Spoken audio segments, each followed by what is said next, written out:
کیا ایک فنگس پوری دنیا کی خوراک کو ہتھیار بنا سکتی ہے؟ امریکہ میں ایک چینی سائنسدان کی گرفتاری نے پوری دنیا کو چونکا کے رکھ دیا ہے۔ یہ صرف سائنس کی کہانی نہیں ہے، یہ ایک زرعی جنگ ہے۔ یہ صرف چین کی ایک خاتون سائنسدان کی گرفتاری کا معاملہ نہیں، بلکہ ایک نئی لڑائی شروع ہو چکی ہے۔ اس میں نہ گولی چلتی ہے، نہ بم گرتا ہے، مگر خطرہ ایسا جو نہ صرف انسانوں بلکہ جانوروں، فصلوں اور پوری معیشت کو بھی کھا سکتا ہے، اور اس کا نام ہے زرعی دہشت گردی۔ امریکی ادارے FBI کے مطابق چین کی ایک خاتون سائنسدان یونکنگ یان کو امریکی FBI نے ڈیٹرائٹ ایئرپورٹ سے گرفتار کیا۔ اس خاتون کو اس وقت گرفتار کیا گیا جب وہ فزیریم گریمینائے جیسے ایک فنگس کو لے کر امریکہ میں داخل ہوئی تھی۔ یہ فنگس بظاہر ایک لیبارٹری کے لیے تحقیق کا حصہ تھا، مگر امریکی حکام کے مطابق یہ فنگس کو امریکہ میں لانے کا مطلب زرعی دہشت گردی بھی ہو سکتا ہے۔ جونیونگ لیو، اس خاتون کا بوائے فرینڈ، بھی اس خاتون کے ساتھ ہی گرفتار کیا گیا، جنہوں نے بعد میں اعتراف کیا کہ وہ اس فنگس کو مشیگن یونیورسٹی میں تحقیق کے لیے لائے تھے۔ فزیریم گریمینیم وہ فنگس ہے جو فصلوں میں ہیڈ بلائٹ جیسی بیماریوں کو پیدا کرتا ہے۔ اس کا اثر گندم، جو، مکئی اور چاول جیسی فصلوں پر ہوتا ہے، اور یہ فنگس ہر سال فصلوں کو اربوں ڈالر کا نقصان بھی پہنچاتا ہے۔ یہ صرف معاشی نقصان ہی نہیں، بلکہ یہ فنگس انسانوں اور جانوروں کی صحت کے لیے بھی خطرناک ثابت ہو سکتا ہے، اور یہ ایک حیاتیاتی ہتھیار کی شکل اختیار کر سکتا ہے۔ زرعی دہشت گردی یا ایگرو ٹیررزم ایسا تصور ہے جو بیکٹیریا، وائرس یا فنگس کے ذریعے دشمن ملک کی خوراک یا فصلوں کو نشانہ بنانے کے لیے کیا جاتا ہے۔ یہ صرف زراعت پر حملہ نہیں ہوتا، بلکہ انسانوں، جانوروں یا اس ملک کی سلامتی پر حملہ کرنے کے مترادف ہوتا ہے یا تباہ کیا جا سکتا ہے۔ اس کی مثال دوسری جنگ عظیم میں ملتی ہے، جب جرمنی نے برطانیہ کی آلو کی فصل کو نقصان پہنچانے کا ارادہ کیا۔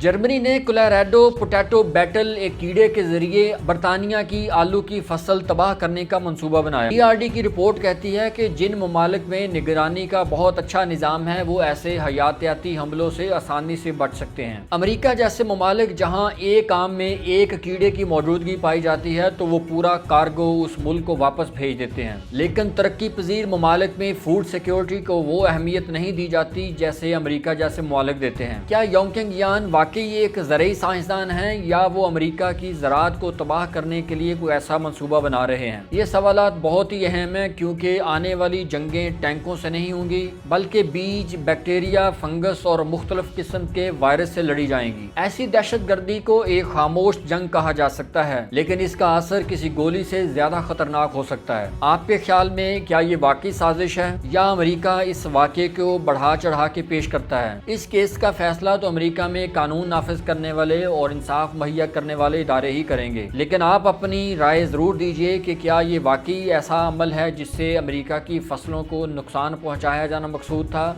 یا واقعی ایک سائنسی تحقیق کے لیے یہ فنگس امریکہ لے جایا گیا۔